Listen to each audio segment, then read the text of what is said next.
Puji Tuhan saudara, Shalom dan selamat pagi bagi saudara-saudaraku terkasih dalam Tuhan Yesus Kristus. Bertemu kembali dalam program Renungan Pagi dan Doa Pagi, di mana melalui program ini setiap hari saudara akan didoakan dan saudara akan diteguhkan melalui kebenaran firman Tuhan. Kalau saudara rindu berlangganan dengan program ini, silakan lihat tombol subscribe di bawah video ini saudara. Kalau tombol subscribe masih berwarna merah, silakan ditekan dan tekan juga tanda loncengnya. Kalau saudara rindu memberkati karena saudara diberkati melalui program ini, saudara butuh informasi lebih lanjut, silakan lihat di kolom deskripsi video ini saudara. Puji Tuhan saudara, kita akan berdoa buat firman Tuhan yang akan kita renungkan bersama sebelum kita akan berdoa bersama. Bapa yang baik, saat ini Tuhan kami sungguh bersyukur buat hari yang baru, buat kesempatan yang Tuhan beri bagi kami, di mana pada hari ini sebelum kami akan melaksanakan segala aktivitas kami, terlebih dahulu kami akan dikuatkan oleh firman-Mu. Kami akan merenungkan firman-Mu. Berfirmanlah ya Tuhan, berkati setiap anak-anak-Mu yang sedang mendengarkan program renungan pagi ini. Berkati hidup mereka, hati dan pikiran mereka melalui kebenaran firman-Mu. Kuatkan mereka, teguhkan mereka melalui kebenaran firman-Mu ya Tuhan. Dan Tuhan juga yang mengurapi hamba dalam menyampaikan firman-Mu. Terima kasih Bapa yang baik, kami sungguh bersyukur buat kebaikan Tuhan di pagi hari ini. Dan dengan penuh sukacita, dengan penuh kerinduan, kami mau renungkan firman Tuhan dalam nama Tuhan Yesus Kristus. Haleluya, haleluya. Amin. Adapun teks firman Tuhan yang saya rindu kita renungkan bersama sebelum kita melaksanakan segala aktivitas kita di sepanjang hari ini saudara, adalah dari Lukas pasal 15 mulai ayat 11 sampai ayat yang ke-32, di mana di video sebelumnya saudara kita sudah belajar dari perikop ini tentang anak bungsu yang terhilang. Dan hari ini saya rindu kita belajar tentang anak sulung yang terhilang. Dan saya mau menunjukkan kepada saudara bahwa kalau selama ini mungkin saudara sering kali mendengar khotbah tentang anak bungsu yang hilang, tetapi sebenarnya pada akhirnya yang terhilang sebenarnya adalah anak sulung. Dan kita akan belajar kenapa, apa alasannya sehingga anak sulung tersebutlah yang terhilang. Jangan sampai saudara dalam perjalanan kehidupan kita di dunia ini kita melakukan banyak hal, kita kerjakan kegiatan kita, aktivitas kita, kita kerjakan yang terbaik, lalu kita juga mengiring Tuhan, tapi ternyata kita adalah orang yang terhilang. Sungguh sangat menyedihkan saudara. Itu sebabnya hari ini saya rindu kita belajar bersama apa yang menjadi penyebab anak sulung yang terhilang, supaya kita belajar, supaya dalam perjalanan kita di dunia ini dalam mengiring Tuhan, kita menjadi orang-orang yang sungguh-sungguh anak Tuhan, bukan orang yang terhilang. Puji Tuhan saudara, saya akan membacakan firman Tuhan ini kepada setiap saudara dan kemudian akan menjelaskannya secara ekspositori. Mari pastikan saudara benar-benar diberkati oleh firman Tuhan hari ini. Siapkan hati dan pikiran saudara untuk sungguh-sungguh mendengarkan pembacaan dan penjelasan firman Tuhan. Lukas 15 ayat 11 sampai ayat 32. Demikian firman Tuhan. Perumpamaan tentang anak yang hilang. Yesus berkata lagi, ada seorang mempunyai 2 anak laki-laki. Kata yang bungsu kepada ayahnya, Bapa, berikanlah kepadaku bagian harta milik kita yang menjadi hakku. Lalu ayahnya membagi-bagikan harta kekayaan itu di antara mereka. Beberapa hari kemudian anak bungsu itu menjual seluruh bagiannya itu, lalu pergi ke negeri yang jauh. Di sana ia memboroskan harta miliknya itu dengan hidup berfoya-foya. Setelah dihabiskannya semuanya, timbullah bencana kelaparan di dalam negeri itu, dan ia pun mulai melarat. Lalu ia pergi dan bekerja pada seorang majikan di negeri itu. Orang itu menyuruhnya ke ladang untuk menjaga babinya. Lalu ia ingin mengisi perutnya dengan ampas yang menjadi makanan babi itu, tetapi tidak seorang pun yang memberikannya kepadanya. Lalu ia menyadari keadaannya, katanya, betapa banyaknya orang upahan Bapakku yang berlimpah-limpah makanannya, tetapi aku di sini mati kelaparan. Aku akan bangkit dan pergi kepada Bapakku dan berkata kepadanya, Bapa, Aku telah berdosa terhadap sorga dan terhadap Bapa. Aku tidak layak lagi disebut anak Bapa. Jadikanlah aku sebagai salah seorang upahan Bapa." Maka bangkitlah ia dan pergi kepada bapanya. Ketika ia masih jauh, ayahnya telah melihatnya. Lalu tergeraklah hatinya oleh belas kasihan.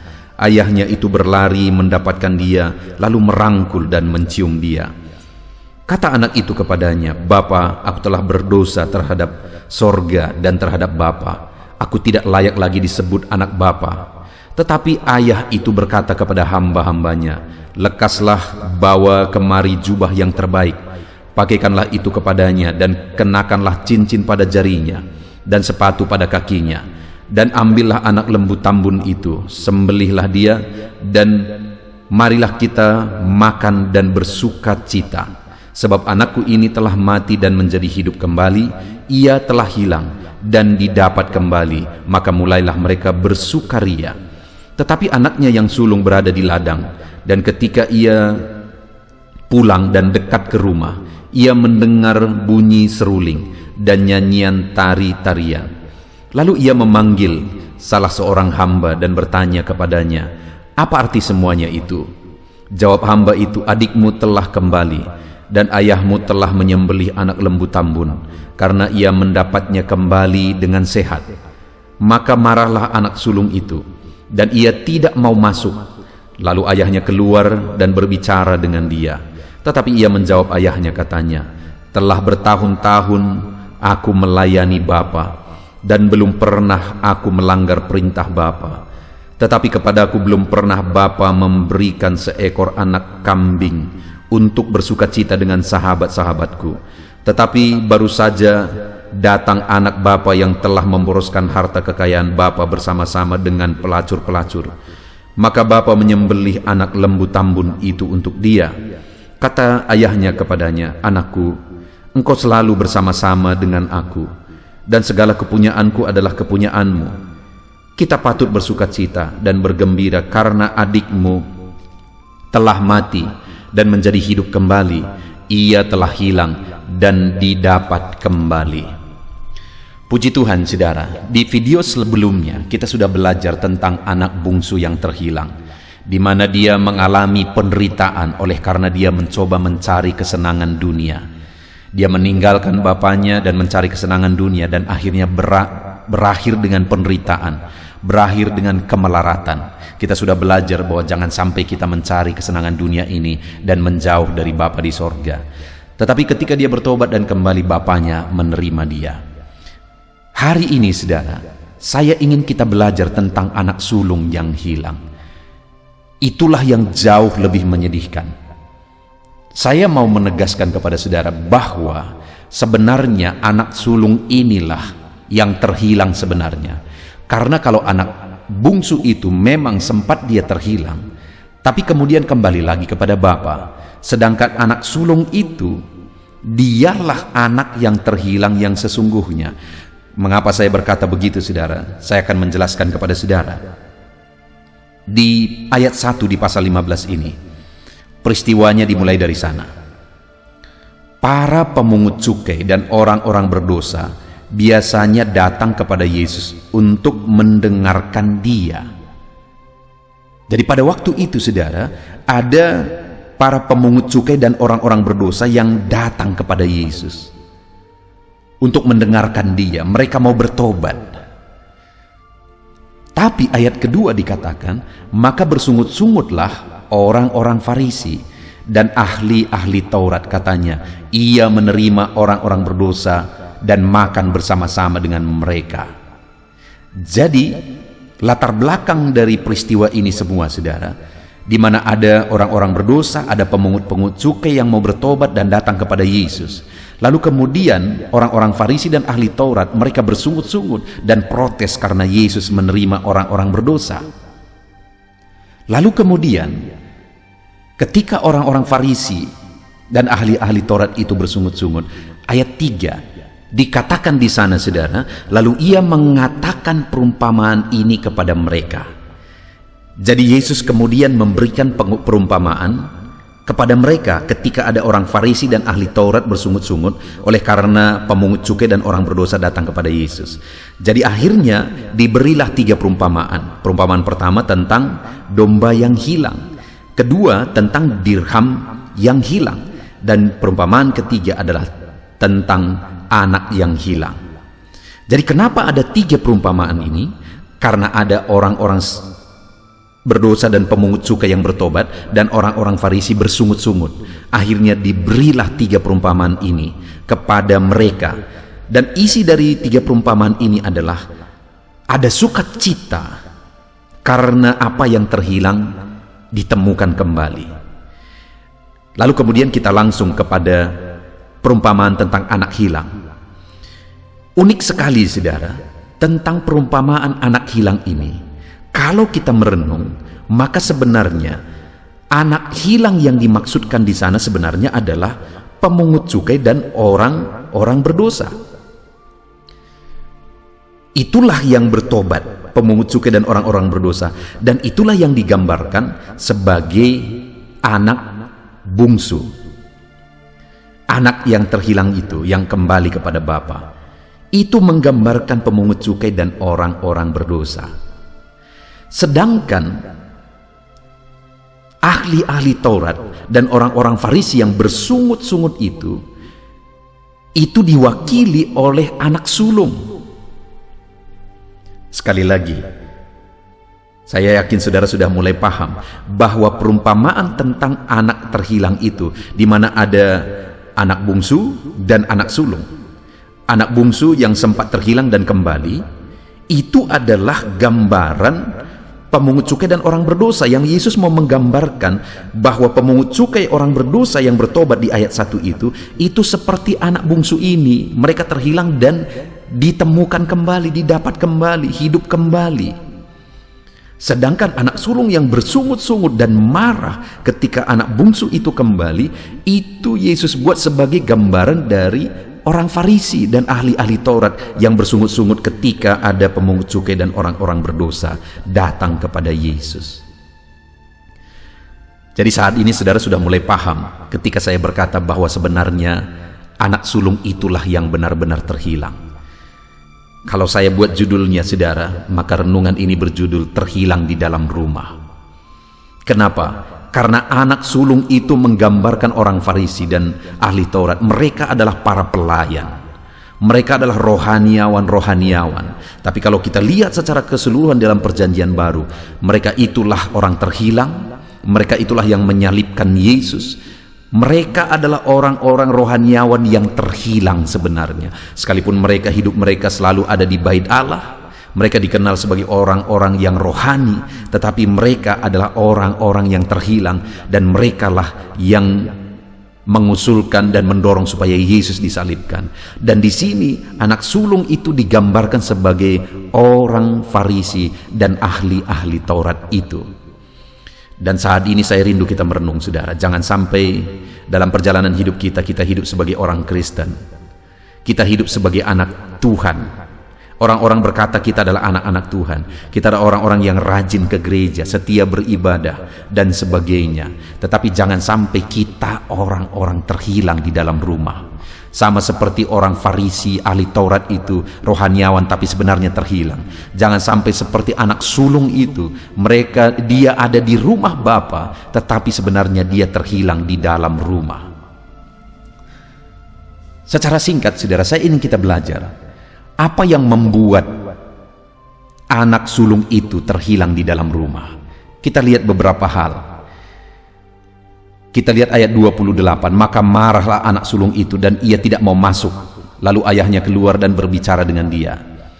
Tetapi ia menjawab ayahnya, katanya, telah bertahun-tahun aku melayani Bapa dan belum pernah aku melanggar perintah Bapa. Tetapi padaku belum pernah Bapa memberikan seekor anak kambing untuk bersukacita dengan sahabat-sahabatku. Tetapi baru saja datang anak Bapa yang telah memboroskan harta kekayaan Bapa bersama-sama dengan pelacur-pelacur.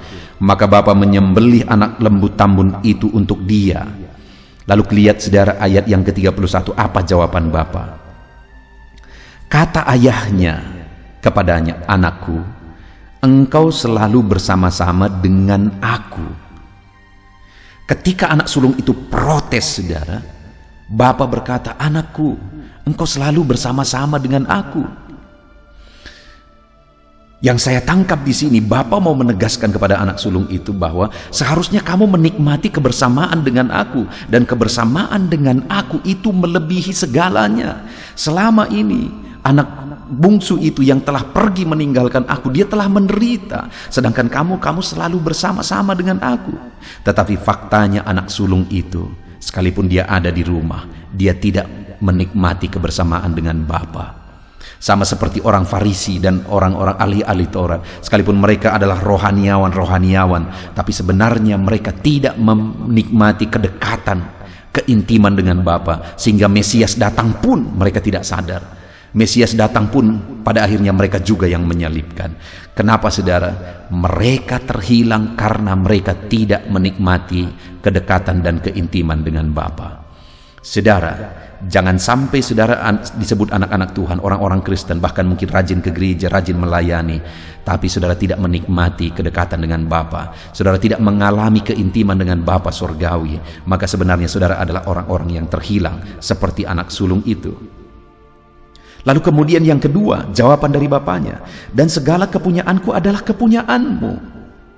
Anak sulung itu protes. Dia berkata, "Bertahun-tahun aku melayani Bapa, tapi belum pernah diberikan kepadaku seekor anak kambing pun."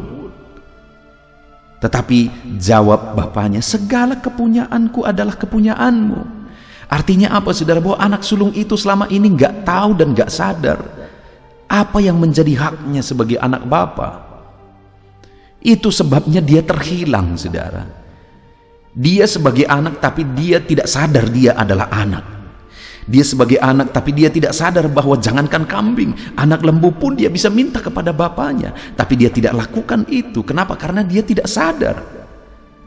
Dia bermental seperti orang upahan di rumah bapaknya. Dia tidak sadar apa yang menjadi haknya. Saudara, jangan sampai kita disebut orang Kristen, anak-anak Tuhan, tapi kita tidak tahu apa yang menjadi hak kita. Yang paling utama yang dianugerahkan Tuhan bagi kita adalah keselamatan jiwa kita. Jangan sampai kita disebut anak-anak Tuhan, tapi kita tidak mengalami kepastian akan keselamatan jiwa kita. Maka kitalah orang yang terhilang itu.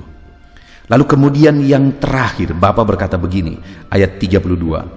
"Kita patut bersukacita dan bergembira karena adikmu telah mati dan menjadi hidup kembali. Ia telah hilang dan didapat kembali." Ketika adiknya yang terhilang itu didapat kembali, di mana semua orang bersukacita, tapi anak sulung ini malah bersungut-sungut dan marah. Sama seperti ahli Taurat dan orang Farisi, ketika ada orang berdosa bertobat, seharusnya ada sukacita, tapi mereka malah marah, bersungut-sungut. Anak sulung itu juga bersungut-sungut. Mereka terhilang, saudara, baik orang Farisi, ahli Taurat, baik anak sulung itu, mereka terhilang karena mereka tidak tahu apa yang menjadi sukacita sesungguhnya. Bagi mereka sukacita itu adalah apa yang mereka dapat. Kehormatan seperti orang Farisi, orang Saduki. Itu yang penting bagi mereka, bukan keselamatan orang berdosa, bukan keselamatan orang terhilang yang penting bagi mereka. Harga diri dan sebagainya, itu juga yang terjadi kepada anak sulung itu. Apa yang ku dapat, kenapa tidak diberikan ini dan itu dan sebagainya. Bagi dia perkara dunia yang penting, padahal dengan keselamatan adiknya seharusnya dia bersukacita. Jadi dia terhilang yang terakhir karena dia tidak tahu bahwa sukacita sesungguhnya adalah ketika ada orang terhilang didapat kembali. Jangan sampai saudara sebagai anak-anak Tuhan, saudara tidak tahu sukacita yang sesungguhnya. Kalau saudara tidak tahu apa yang menjadi sukacita sesungguhnya, maka sebenarnya saudara adalah orang-orang terhilang. Apa sukacita sesungguhnya? Ketika ada orang berdosa bertobat kembali, saudara. Ada orang berdosa datang kepada Tuhan. Itulah sukacita sesungguhnya. Jika ada keluarga saudara, orang tua saudara, keluargamu yang belum diselamatkan, mereka belum bertobat, tapi kemudian bertobat, datang kepada Tuhan, itulah sukacita sesungguhnya. Puji Tuhan, saudara, pagi hari ini kita sudah merenungkan firman Tuhan. Jangan sampai saudara terhilang di dalam rumah. Untuk apa kita berjuang keras? Untuk apa hari ini saudara bekerja, berbisnis dan sebagainya, kalau saudara terhilang dan mati masuk neraka? Jangan sampai saudara terhilang di dalam rumah.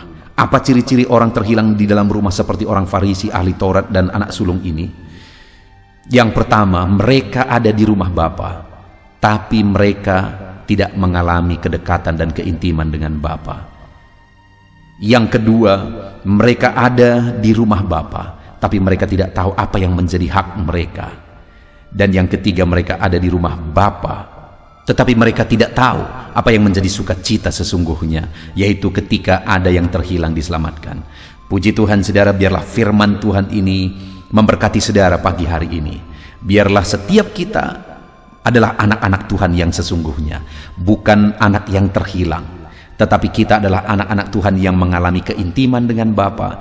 Kita tahu apa yang menjadi hak kita sebagai anak Bapa, keselamatan jiwa kita, berkat-berkat yang Dia anugerahkan bagi kita dan sebagainya. Dan kita juga tahu bahwa sukacita yang sesungguhnya adalah ketika ada orang berdosa datang kepada Tuhan dan diselamatkan. Puji Tuhan saudara, kita akan berdoa bersama, dan jadikanlah renungan ini menjadi renungan saudara di sepanjang hari ini. Jadi anak-anak Tuhan yang sejati, dalam nama Tuhan Yesus. Haleluya. Puji Tuhan saudara, saya percaya firman Tuhan yang telah kita renungkan bersama telah membangkitkan dan meneguhkan iman saudara. Dan tiba waktunya saat ini kita akan merendahkan diri di hadapan Tuhan. Kita akan berdoa bersama. Saya akan menopang saudara di dalam doa dalam segala pergumulan-pergumulan kehidupan saudara. Dan saya juga akan berdoa untuk kegiatan saudara hari ini dan profesi yang saudara lakukan dalam kehidupan saudara. Mari datang kepada Tuhan dengan penuh kerendahan hati. Percaya Dia Allah yang mengasihi setiap saudara. Bapa di sorga, saat ini Tuhan, kami datang merendahkan diri di hadapan-Mu. Terima kasih buat kebaikan kemurahan Tuhan atas kehidupan kami. Terima kasih buat firman-Mu ya Tuhan. Terima kasih buat kesempatan ini kami bisa merendahkan diri bersama memohon di hadapan-Mu. Karena kami percaya Engkau Bapa yang baik. Engkau mendengar kami, dan Engkau Allah yang sanggup campur tangan mengerjakan mujizat di dalam kehidupan kami. Bapa yang baik, saat ini hamba berdoa berkati setiap anak-anak-Mu ini yang sedang mendengarkan renungan pagi dan doa pagi ini ya Tuhan. Engkau yang kiranya memberkati kehidupan mereka satu persatu ya Bapa. Dalam segala aktivitas mereka di sepanjang hari ini, Tuhan yang menyertai. Penyertaan-Mu nyata bagi mereka sehingga mereka akan berhasil dalam apapun yang mereka kerjakan ya Tuhan. Engkau yang menyertai setiap anak-anak-Mu dalam nama Tuhan Yesus Kristus. Hamba berdoa ya Tuhan, biarlah sukacita Tuhan, damai sejahtera Tuhan memenuhi setiap kehidupan anak-anak-Mu ini. Dalam nama Tuhan Yesus Kristus, biarlah damai-Mu memenuhi kehidupan mereka dalam mereka melakukan segala kegiatan mereka. Sukacita-Mu memenuhi kehidupan mereka dalam mereka mengerjakan pekerjaan mereka, sehingga mereka maksimal dan berhasil. Berkat Tuhan tercurah dalam kehidupan mereka. Dalam nama Tuhan Yesus Kristus. Bapa yang baik, biarlah Tuhan yang mengerjakan keberhasilan dalam apa yang mereka kerjakan ya Tuhan. Ketika Engkau mengerjakan keberhasilan, maka Engkau akan memberi yang terbaik. Engkau mengerjakan keberhasilan yang terbaik dalam kehidupan setiap anak-anak-Mu dalam nama Tuhan Yesus Kristus. Terima kasih Bapa yang baik. Dalam apapun yang mereka kerjakan, beri mereka hikmat Tuhan. Beri mereka hikmat untuk mengerjakan yang terbaik. Berikan mereka hikmat untuk melakukan segala tugas, tanggung jawab dan pekerjaan mereka, sehingga oleh hikmat-Mu yang memenuhi kehidupan mereka, mereka bisa berhasil dalam apapun yang mereka kerjakan yang tidak bertentangan dengan firman Tuhan. Dalam nama Yesus, hikmat Tuhan kiranya memenuhi anak-anak-Mu dan menjadikan setiap anak-anak-Mu berhasil dalam nama Yesus Kristus. Haleluya. Bapa yang baik, hamba berdoa, ajar anak-anak-Mu untuk mengerjakan yang terbaik sebagai anak-anak Tuhan. Berkati kami Tuhan, memampukan kami untuk mengerjakan yang terbaik dalam segala apa yang kami kerjakan dalam kehidupan kami. Berkati anak-anak-Mu Tuhan. Ajar anak-anak-Mu mengerjakan yang terbaik, mengerjakan lebih dari apa yang dituntut, mengerjakan lebih dari apa yang seharusnya dikerjakan. Dalam nama Tuhan Yesus Kristus. Haleluya, haleluya. Bapa yang baik, Saat ini hamba berdoa bagi setiap profesi-profesi anak-anak-Mu. Tuhan kiranya memberkati setiap anak-anak-Mu. Berkati mereka sebagai pengusaha, pebisnis. Tuhan memberkati apa yang menjadi usaha bisnis mereka ya Tuhan. Biar Tuhan mengerjakan keberhasilan di tengah-tengah usaha dan bisnis mereka. Berkati usaha dan bisnis anak-anak-Mu dalam nama Tuhan Yesus Kristus. Dalam nama Tuhan Yesus. Biarlah dalam keadaan sulit, dalam keadaan berat sekalipun, Tuhan yang mengerjakan keberhasilan dalam usaha dan bisnis anak-anak-Mu ya Bapa, dalam nama Tuhan Yesus Kristus. Engkau yang memberi mereka hikmat untuk bisa membawa usaha bisnis mereka kepada keberhasilan yang dikerjakan oleh Tuhan dalam nama Yesus, sehingga hidup mereka jadi kemuliaan bagi nama-Mu. Usaha bisnis mereka berhasil sehingga menjadi berkat bagi-Mu ya Tuhan, bagi pekerjaan-Mu dan juga bagi banyak orang dalam nama Tuhan Yesus Kristus. Haleluya. Bapa yang baik, berkati juga anak-anak-Mu yang berprofesi sebagai petani. Berkati apa yang mereka tanam ya Tuhan, sehingga mereka akan berhasil dan akan menuai dengan penuh sorak-sorai. Dalam nama Yesus, berkati para petani. Dalam nama Tuhan Yesus, berkati cuaca, berkati musim demi musim, sehingga mereka bisa berhasil ya Bapa. Dalam nama Tuhan Yesus Kristus, berkati para petani. Dalam nama Yesus, berkati juga para nelayan. Tuhan yang campur tangan bagi anak-anak-Mu yang berprofesi sebagai nelayan. Tuhan memberkati pelayaran mereka untuk menangkap ikan ya Tuhan.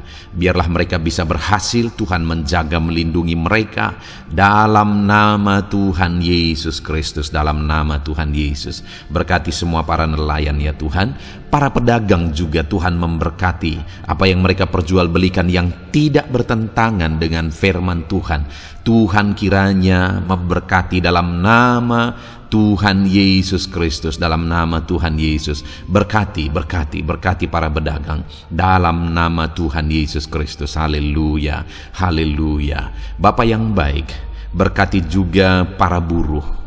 Tuhan campur tangan, berkati kehidupan mereka. Tuhan menjaga, melindungi mereka di dunia kerja mereka ya Tuhan. Tuhan angkat kehidupan dan ekonomi mereka. Tuhan memberkati kehidupan mereka. Berkati, jaga, lindungi anak-anak-Mu yang berprofesi sebagai buruh ya Tuhan. Dalam nama Tuhan Yesus Kristus, dalam nama Tuhan Yesus. Haleluya. Bapa yang baik, Engkau juga memberkati anak-anak-Mu yang berprofesi sebagai pegawai, karyawan dalam bidang apapun yang mereka kerjakan ya Tuhan. Tuhan kiranya memberkati kehidupan mereka. Berkati apa yang mereka kerjakan. Berkati mereka untuk mereka dipromosikan. Berkati kehidupan mereka, ekonomi mereka, berkati dalam nama Tuhan Yesus Kristus. Tuhan yang campur tangan bagi setiap anak-anak-Mu yang berprofesi sebagai karyawan dan pegawai. Berkati para PNS ya Tuhan. Tuhan campur tangan, berkati kehidupan mereka. Mereka diberkati oleh Tuhan untuk mengabdi bagi bangsa dan negara ini ya Tuhan. Berkati mereka yang berprofesi sebagai PNS dalam bidang apapun mereka. Jadikan anak-anak-Mu ini jadi berkat bagi kemuliaan nama-Mu. Berkati TNI Polri ya Tuhan, dalam mereka menjaga keamanan dan kedaulatan bangsa ini. Ajar mereka mengabdi bagi bangsa ini dalam nama Tuhan Yesus Kristus. Dalam nama Yesus, berkati semua anak-anak-Mu yang berprofesi sebagai TNI Polri dalam nama Yesus. Bapa yang baik, kami juga berdoa buat anak-anak-Mu yang berprofesi sebagai tenaga medis, para dokter, para bidan, perawat, semuanya juga Tuhan yang memberkati mereka dalam profesi mereka sebagai medis dalam nama Tuhan Yesus Kristus. Berkati Tuhan, berkati ya Bapa dalam nama Tuhan Yesus Kristus, sehingga kehidupan mereka juga jadi berkat bagi banyak orang-orang yang mereka rawat. Mereka diberkati Tuhan dalam nama Tuhan Yesus. Berkati para dokter, para medis, semuanya Tuhan berkati. Bapa yang baik, bahkan mungkin ada anak-anak-Mu yang saat ini sedang ada dalam kondisi pengangguran, tidak memiliki pekerjaan, padahal mungkin mereka memiliki keluarga yang harus mereka tanggung kebutuhannya. Tuhan, tolong anak-anak-Mu sehingga mereka bisa mendapatkan pekerjaan ya Bapa. Engkau yang membuka pintu bagi anak-anak-Mu untuk mereka bisa mendapatkan pekerjaan dalam nama Tuhan Yesus Kristus. Dalam nama Tuhan Yesus Kristus, berkati anak-anak-Mu ya Bapa. Bukakan pintu bagi mereka untuk mendapatkan pekerjaan. Bapa yang baik, berkati anak-anak-Mu yang mungkin sudah pensiun. Tuhan juga yang memberkati mereka, biar sukacita Tuhan, semangat daripada Tuhan tetap memenuhi kehidupan anak-anak-Mu yang saat ini mungkin sudah pensiun dalam nama Yesus. Bapa yang baik, saat ini hamba berdoa, Tuhan kiranya yang campur tangan bagi setiap anak-anak-Mu. Mungkin ada mereka yang profesi mereka belum disebutkan, hamba berdoa Tuhan kiranya memberkati setiap profesi anak-anak-Mu sekalipun belum disebutkan. Tuhan memberkati, Tuhan campur tangan dalam nama Tuhan Yesus Kristus. Haleluya, haleluya. Bapa yang baik, hamba berdoa buat anak-anak-Mu. Mungkin ada anak-anak-Mu yang sedang sakit. Tuhan campur tangan, kerjakan kesembuhan. Ulurkan tangan-Mu bagi mereka yang sedang sakit, dan kerjakan kesembuhan bagi anak-anak-Mu yang sedang mengalami sakit penyakit.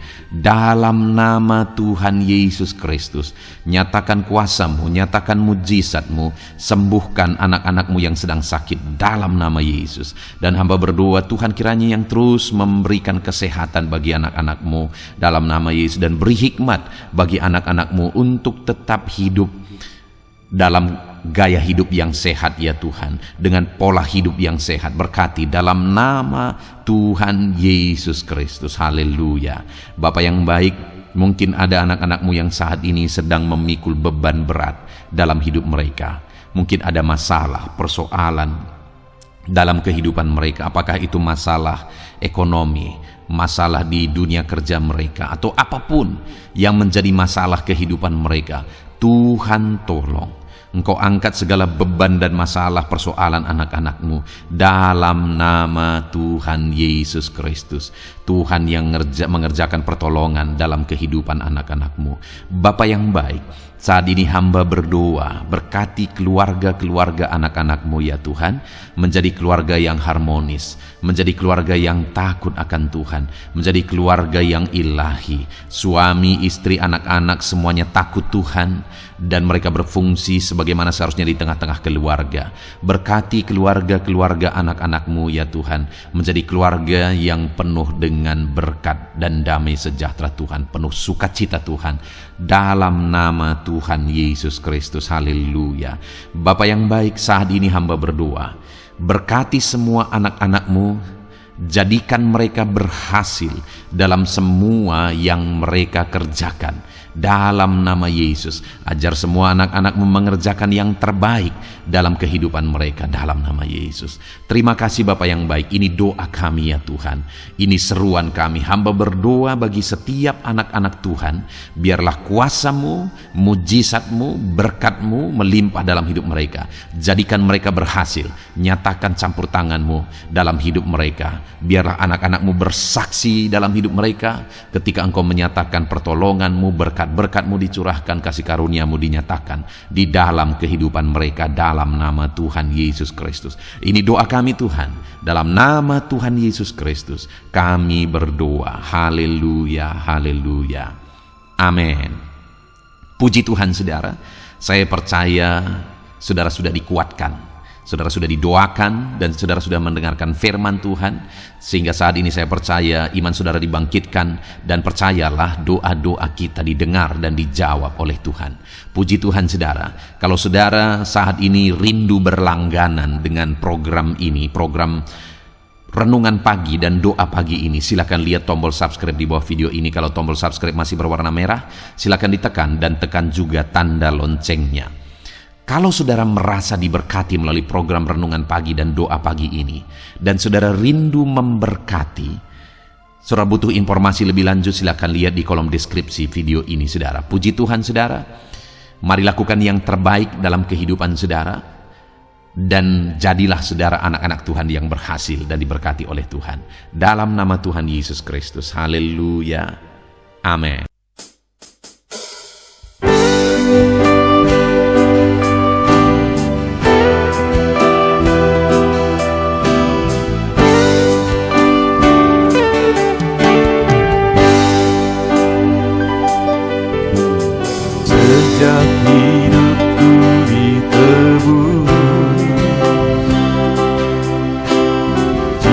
jiwaku telah dipuaskan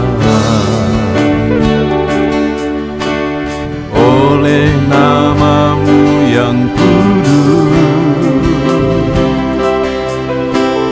nama yang gemar ku sebut,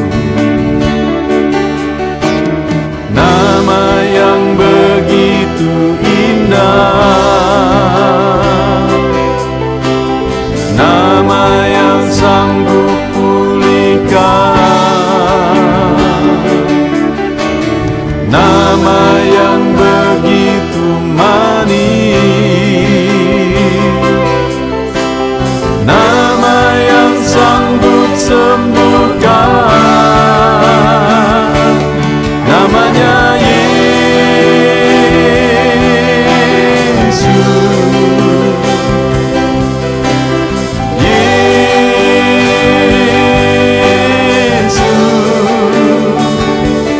panggil kami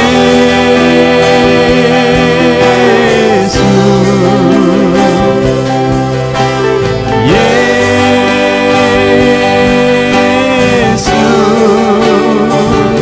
ku serukan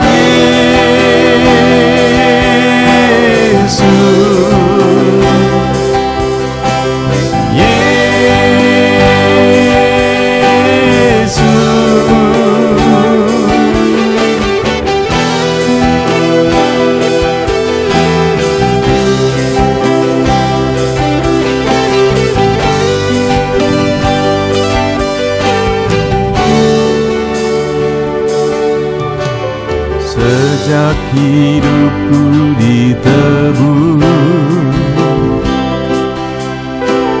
jiwaku telah dipuaskan oleh nama-Mu yang kudus, nama yang gemar ku sebut, nama yang begitu indah,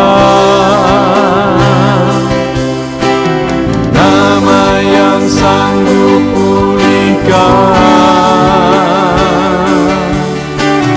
nama yang begitu manis, nama yang sanggup sembuhkan.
hadapan tahta-Mu,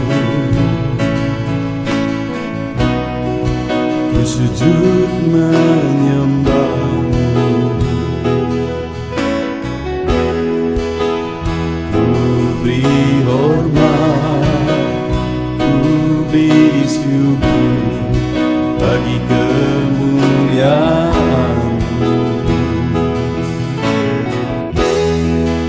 Di hadapan tahta-Mu,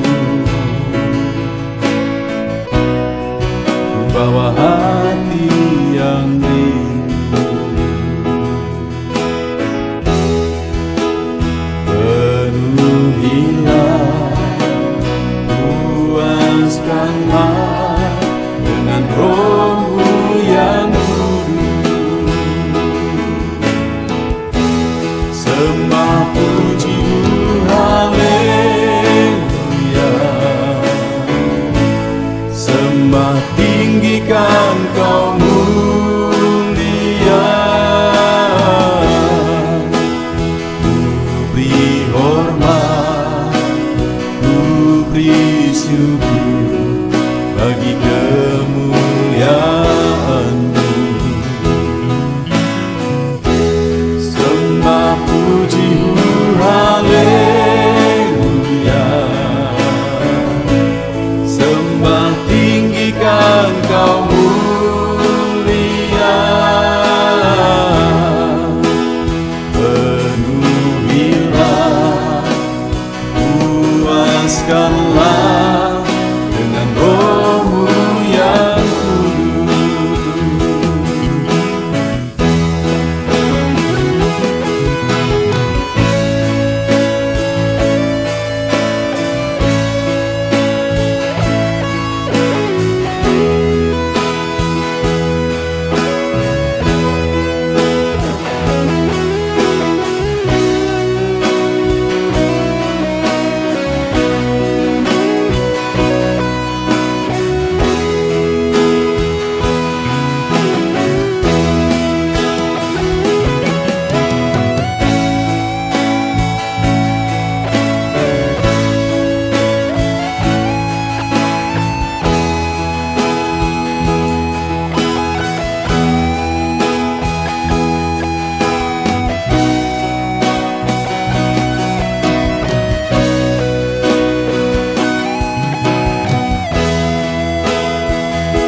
hadapan tahta-Mu, bawa hati yang rindu.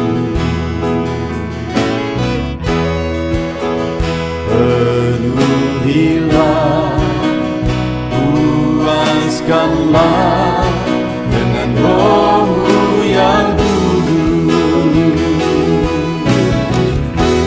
Sembah puji haleluya, sembah tinggikan Kau mulia.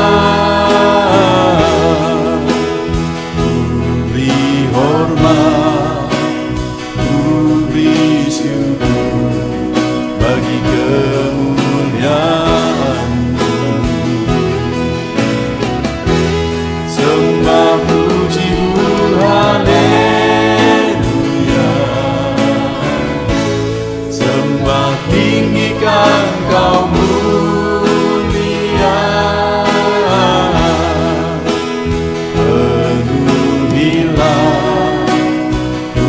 puaskanlah dengan Roh-Mu yang kudus. Sembah puji haleluya, sembah tinggikan Kau mulia. Ku beri hormat, ku beri syukur bagi kemuliaan-Mu. Sembah puji haleluya, sembah